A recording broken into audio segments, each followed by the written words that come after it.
BPL উত্তেজনার তুঙ্গে থাকা চিটাগং কিংসকে প্রথম ম্যাচেই মাটিতে নামিয়ে আনল খুলনা টাইগার্স।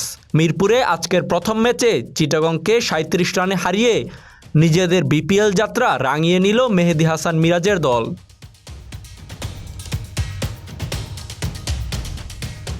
প্রথমে ব্যাটিংয়ে নেমে শুরুটা ভালো করেন খুলনার দুই ওপেনার। দলীয় ৩৭ রানে নাঈম শেখ চলে গেলেও অন্যদিকে রানের চাকা সচল রাখেন উইলিয়াম বশিষ্ঠ।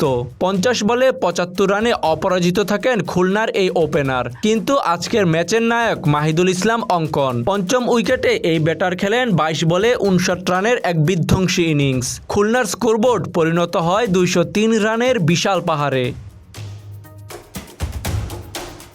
জবাবে ব্যাটিংয়ে নেমে রান তাড়া করার চাপে পড়ে চট্টগ্রামের ব্যাটাররা।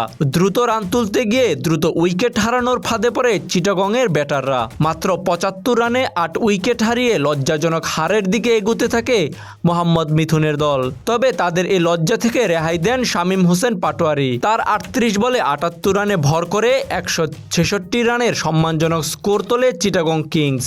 দিন শেষে খুলনা ম্যাচটি জিতে নেয় ৩৭ রানের ব্যবধানে। তাজিম আশরাফ, বিডি আর্কাইভ।